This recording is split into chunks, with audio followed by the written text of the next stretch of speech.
By having done both of the courses, fine art and graphic design for my A-level, and trying to understand how I can maximize my markings through my work and projects, and then Alhamdulillah I managed to get A's in both of them, which I'm really happy for. And today I'll share with you how you too can get an A for your A-level art or A-level graphic design, whichever you are doing right now.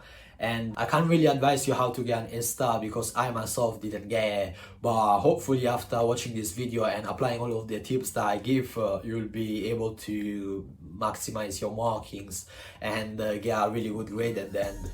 Hey everyone, it's Taki here. I'm currently studying architecture in London, and in this video I'll share with you my top tips on how you can get an A for your A-level graphic design or A-level or fine art. Okay, tip number one is that you must understand how your marking system works for your course.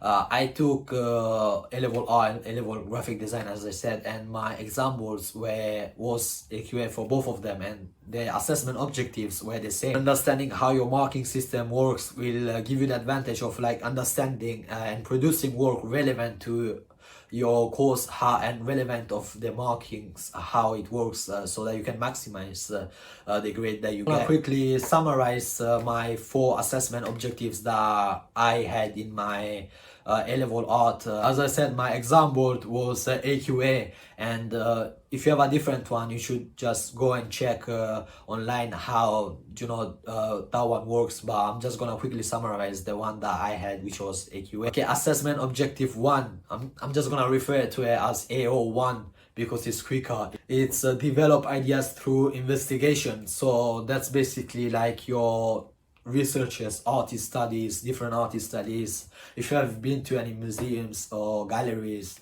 that counts as your AO1. AO2 is refined ideas, and that's basically in AO1 you research, like you start really big with, let's say for example, for art you do like 5 different artist studies, and for AO2 basically it's like you choose the ones that you produce the best work you think, or the ones that you like the most.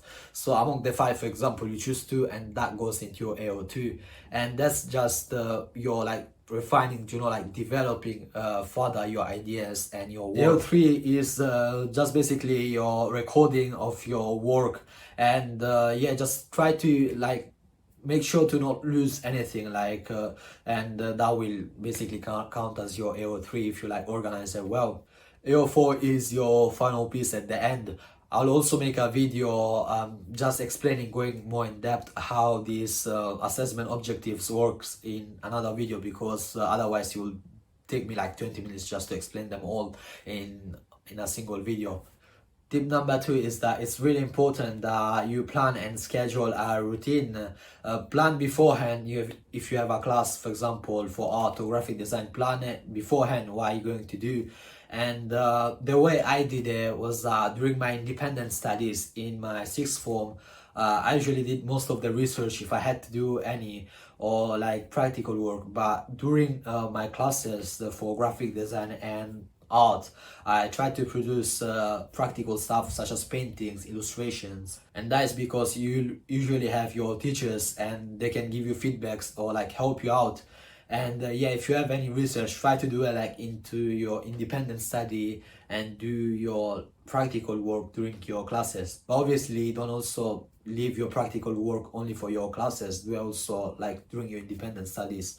And yeah, try to balance it out and plan a good solid routine that works for you. Okay, tip number 3 is that you shouldn't just focus yourself on a single piece of art or single piece of graphic design, such as an illustration or like a painting for art. Try to work in multiple pieces at once. For example, don't just spend weeks in a single painting, just doing that single painting, both in your class and in your independent studies. For example, you do like a painting today, and then the following day you focus on the other painting, and then you go back to the previous painting. Try to like do a lot of work at once. Okay, tip number 4, which links really well to the previous tip, is that it's important that you do quantity over quality at first. I know that quality is important in these creative courses, but you should also focus a lot in quantity, because usually the more quantity you produce, the better the quality it gets. And keep in mind that if you do like a really good like piece, like a, for example, a really good painting, that will not give you an A star. You might give you just on that painting, but your overall grade will not be an A star, because then it's a coursework based subject, both graphic design and fine art. Yeah, focus a lot on quantity at first, and then obviously your quality will come like soon the more quantity you have. There is also a talk where like a illustrator or something, I can't remember, a designer, yeah, sorry, he said that he was like stating how Picasso, like this great artist, they had so much quantity, and because of the quantity, they produce like, you know, good quality at the end.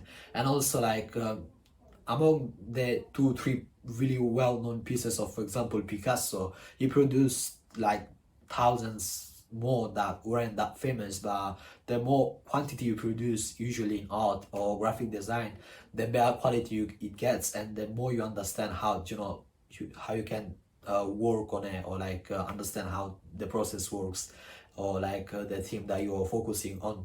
Tip number 5 is to not procrastinate.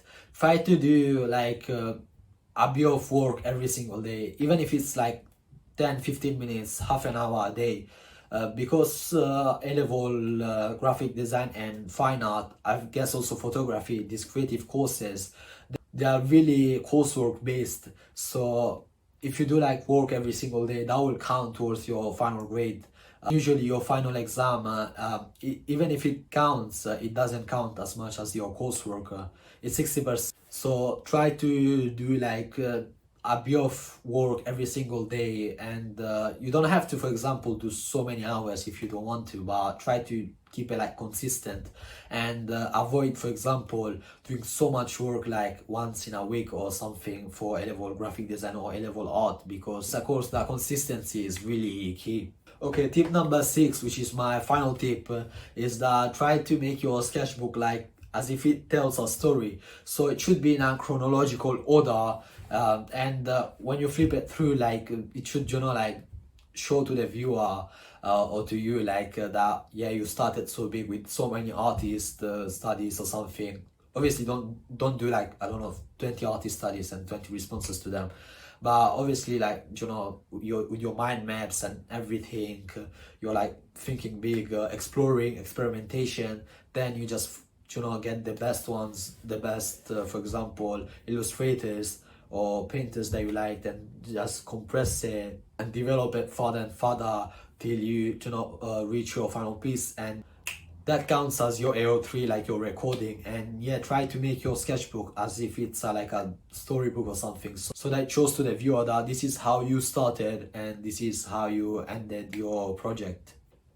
Okay, that's all from me in this video today, and if you made it so far, thank you very much for watching. Don't forget to subscribe, like this video, and also click the notification bell, because I will be releasing other videos advising you how you can hopefully get the best grades as possible in your A-level art, A-level graphic design, and also sharing my experience as an architecture student, how you can get into an architecture school. And if you are interested on seeing the work that I've produced during my A-level art and A-level graphic design, you can watch my previous videos.